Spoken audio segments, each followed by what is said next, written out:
שוב שלום לכם. שימו לב למספר הזה, 15 מיליארד שקלים ששייכים לציבור, שוכבים ללא דורש בבתי ההשקעות ובחברות הביטוח. מדובר בכספים שמאות אלפי אנשים חסכו לפנסיה ופשוט שכחו מהם כשהחליפו מקום עבודה. יוזמה חדשה של האוצר מנסה לאתר את בעלי הכספים. איך תדעו אם גם לכם יש קרן פנסיה או קופת גמל עבודה? עופר חדד עם הפרטים. כ-15 מיליארדי שקלים שוכבים כאבן שאין לה הופכין. העובדה המדאיגה הזאת נוגעת כנראה למאות אלפי ישראלים עובדים. כספים שנחסכו במשך שנים בקרנות פנסיה, קופות גמל וקרנות אחרות, שוכבים כיום בחברות הביטוח ובגופים הפיננסיים שמנהלים אותם. ההיגיון אומר שאם חברה מחזיקה בכספים שאינה אמורה להחזיק בהם, מן הראוי שתפנה לבעליהם, אבל ברוב המקרים זה לא קורה.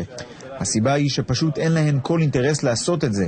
למה? כי כל זמן שהן ממשיכות להחזיק בכסף הן גוזרות ממנו עמלות ודמי ניהול, אבל אולי בקרוב המצב הזה ישתנה. כדי שלא יהיה את התמריץ הכלכלי לא לחפש את האנשים, כחלק מההסדרה, כן אמרנו אחרי תקופה מסוימת, במידה ומאמצי האיתור לא מצליחים, אז כמובן הדמי ניהול ירדו באופן דרסטי למחיר הפסידי של 0.2%, לעומת אולי 2% שהיום הם גובים מהחשבונות האלה. זהו רק צעד אחד. בעתיד מתכנן משרד האוצר להעלות גם מאגר מידע שיאפשר לכל אחד לבדוק בעזרת פרטיו האישיים האם איפשהו שוכב כסף שמגיע לו. איך קורה שכל כך הרבה כסף הולך לאיבוד במהלך השנים? עמיתים רבים ששינו את פרטיהם האישיים, עברו דירה, החליפו מקום עבודה, לא עדכנו את הגורמים שאמורים לאפשר את איתורם בהמשך. סיבה נוספת היא הרפורמה בענף באמצע העשור הקודם, שהעבירה את הכספים מהבנקים לגופי ההשקעות.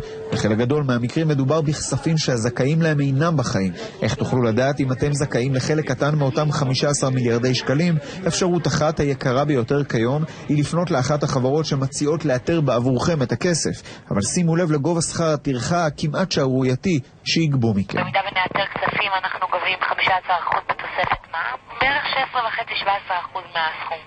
מבחינת השלום זה העלות של פתיחת תיק, ואחרי זה אחוזים מאופציות של איתור. סכום של פתיחת זה 1,500 שקל. אם אנחנו מאתרים, אז זה אחוזים מהאיתור, כ-15%, ואם מבקשים איתנו גם להוציא את הכסף, זה 25%. אפשרות אחרת היא לעשות את העבודה בעצמכם, להוציא את המסמכים הנדרשים, תלושי שכר ישנים, תופסי 106, דוחות כספיים, ולפנות איתם לגופים הרלוונטיים. אם אתם מחפשים בעבור מישהו אחר, הורה למשל, העבודה תהיה כנראה קשה בהרבה.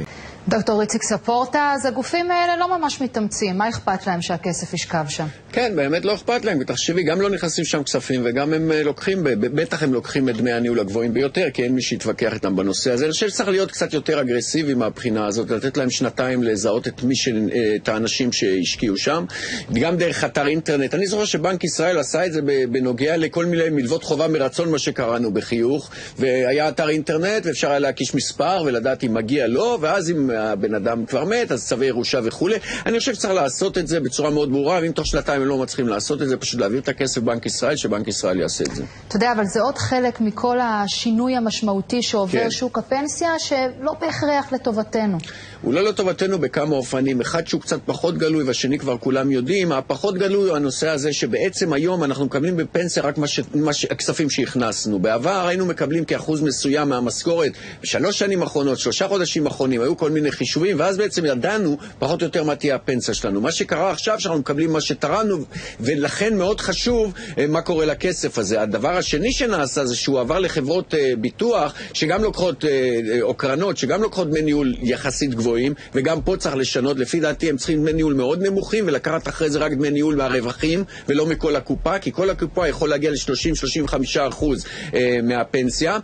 ומלבד זאת, המדינה צריכה לדעתי להכניס יותר אג"ח מיועדות, והנושא הזה הוא מאוד מאוד חשוב, כי ייתכן שבעוד 10-15 שנה אנשים יגיעו לפנסיה וירד הפנסיה שלהם ב-50% מהשכר שלהם, ואז שוב יהיה להם קשה, או 40%, ויהיה להם מאוד קשה לחיות. אז צריך לחשוב על הפנסיה כדבר מאוד משמעותי שצריך לטפל בו בצורה מערכתית. אנחנו לא מבינים עד כמה הפנסיה שלנו נפגעת. תודה לך, תישאר איתנו גם לעניין הבא. הנה עוד תוצאה של המחאה